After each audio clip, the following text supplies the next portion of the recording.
Méfiance, ignorance, manque d'éducation financière ou désintérêt pour l'investissement, vous êtes-vous déjà demandé pourquoi seulement autour de 2% des Français investissent en bourse en direct chaque année? Si vous faites partie des 98% des gens qui n'investissent pas en bourse en direct, mais si aujourd'hui vous souhaitez changer cela, en apprendre plus pour faire fructifier votre épargne et vous former sur le sujet, alors vous êtes au bon endroit. Après cette vidéo, vous saurez comment fonctionne la bourse et les actions, comment et pourquoi le prix des actions évolue, et surtout comment gagner de l'argent avec les actions en bourse, combien d'argent peut-on gagner, mais aussi comment se protéger des risques en investissant en bourse. Bonjour, je suis Mathieu Louvet, conseiller en investissement financier et fondateur de S'investir, et aujourd'hui je vous parle des actions en bourse pour que vous en sachiez plus que 95% des gens. Et commençons tout de suite par le plus important, comprendre les actions et la bourse. Qu'est-ce qu'une action ? Une action, c'est littéralement une fraction d'une entreprise cotée en bourse.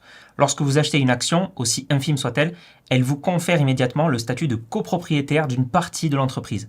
Par exemple, vous pouvez acheter une action Apple qui coûte actuellement 190 $ et vous voilà l'heureux propriétaire de 0,000000006% de l'entreprise Apple. Alors c'est très peu, en même temps Apple est une des plus grosses entreprises en bourse, mais vous verrez ensuite que ça peut être tout de même très intéressant financièrement. Il faut savoir aussi que le prix d'une action n'est pas fixe, mais varie constamment lorsque les marchés boursiers sont ouverts. Le prix d'une action est déterminé par le principe bien connu de l'offre et la demande.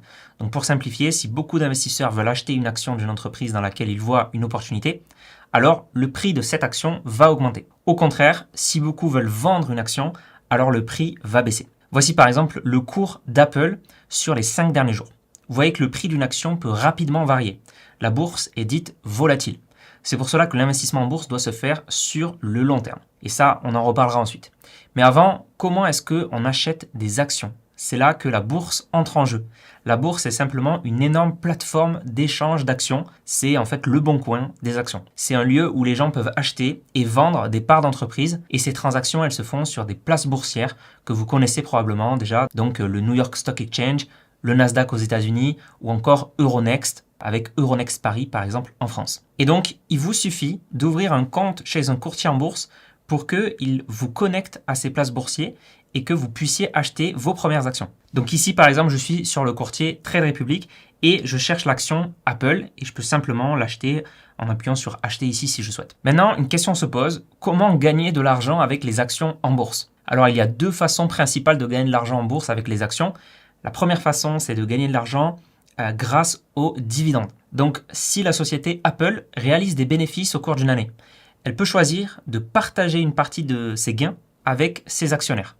Donc, si vous possédez une action, eh bien, vous aurez touché cette année 95 centimes de dollars. Si vous en possédiez 1000 actions Apple, vous aurez touché 950 $ cette année. Mais attention, toutes les entreprises ne versent pas de dividendes et celles qui le font peuvent arrêter de verser des dividendes à tout moment. En plus de ça, un dividende n'est pas vraiment un gain puisqu'il réduit la valeur de l'action du même montant. Un petit peu comme si votre action était une pizza et que vous vous serviez une part de cette pizza. C'est le principe en fait du détachement de dividendes. Donc si Apple vous verse 1 $ en dividende, la valeur de l'action baisse d'1 $, ne vous rendant pas plus riche après. Donc il faut maintenant s'intéresser à la seconde manière de gagner de l'argent en bourse et c'est ce qu'on appelle la plus-value en capital. Imaginons que vous achetiez une action Apple à 100 €, si la société se développe favorablement, que la demande pour ces actions augmente, faisant grimper ses prix, eh bien vous pourrez vendre peut-être cette action 120 €. Et les 20 € de différence représentent votre gain, autrement dit votre plus-value en capital. Évidemment, cet exemple montre un petit gain, mais l'investissement à long terme, combiné à l'effet des intérêts composés, peut transformer des petits gains en sommes significatives.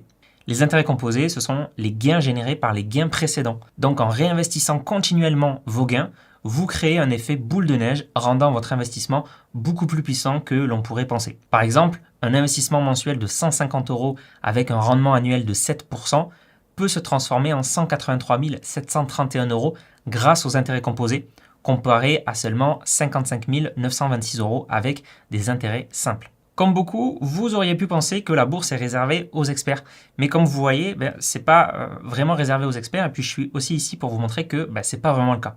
Et d'ailleurs, si vous êtes curieux de découvrir comment l'investissement en bourse peut vous permettre de générer des revenus passifs et de faire fructifier votre épargne, même si vous n'avez aucune notion sur le sujet pour le moment, eh bien, je vous invite à accéder à ma formation gratuite présentant ma méthode axée sur une approche passive.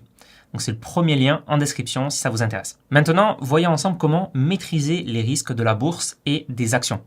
Parce que investir en bourse, ça peut être profitable, mais investir, ça comporte des risques.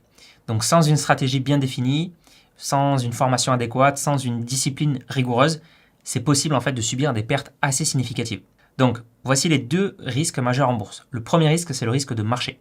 La valeur globale du marché peut chuter, comme lors de krachs boursiers ou de crises financières. Donc prenons un exemple concret. Sur l'année 2008, crise économique mondiale, les actions américaines ont perdu en moyenne 37% de leur valeur. Apple, par exemple, a vu sa valeur baisser de 57%. Donc un investissement de 100 € sur Apple début 2008 aurait été réduit à 43 € fin 2008. Alors heureusement, pour contrer ce risque, il existe un rempart, c'est investir sur le long terme. La bourse est volatile, peut chuter, même fortement, mais historiquement, les indices actions en bourse ont toujours retrouvé leur plus haut, même après les pires crises financières du monde. Le deuxième principal risque en bourse, ce sont les risques spécifiques.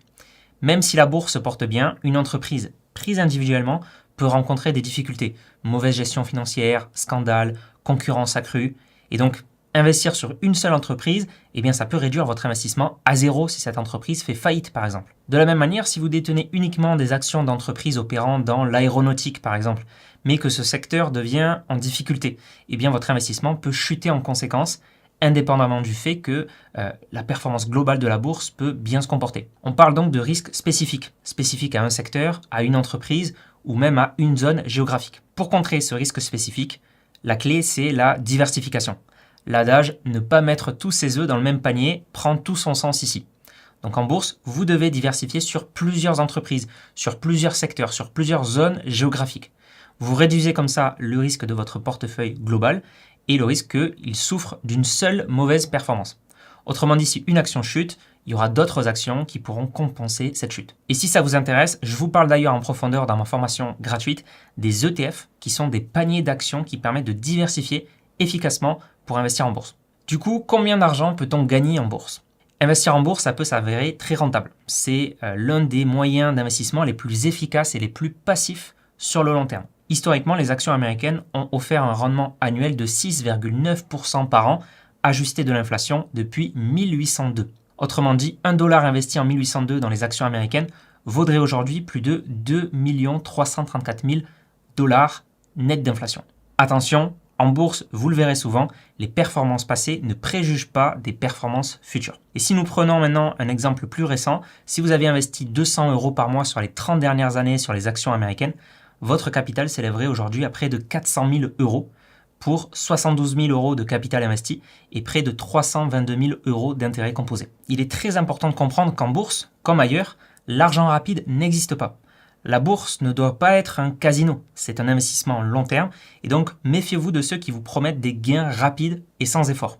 Et même si la bourse demande du temps, de la discipline, il serait dommage de passer à côté. Ne pas investir peut signifier non seulement la perte d'opportunités de croissance de votre épargne, mais aussi c'est éroder votre pouvoir d'achat au fil du temps. Par exemple, en France, le rendement réel du livret A après inflation est souvent négatif, réduisant progressivement la valeur de votre épargne. Surtout qu'aujourd'hui, l'investissement en bourse, c'est accessible à tout le monde. Terminé l'époque où elle était réservée à une certaine élite et où il fallait se rendre à la Corbeille à Paris, au Palais Brognard, pour acheter des actions. Aujourd'hui, il vous suffit d'une connexion Internet et d'un compte chez un courtier pour acheter des actions ou des ETF dès 1 €. Si cette vidéo vous a été utile et que vous souhaitez apprendre à investir avec des stratégies éprouvées et faire fructifier votre épargne sur le long terme pour générer des revenus passivement, même si vous n'avez aucune notion sur le sujet d'ailleurs aujourd'hui, eh bien, je vous invite à accéder à ma formation 100% gratuite qui vous présentera ma méthode d'investissement ne prenant que 5 à 10 minutes par mois de gestion. C'est le premier lien en description. En attendant, prenez soin de vous et de vos finances. Abonnez-vous à cette chaîne. C'était Mathieu de S'Investir et on se dit à la prochaine.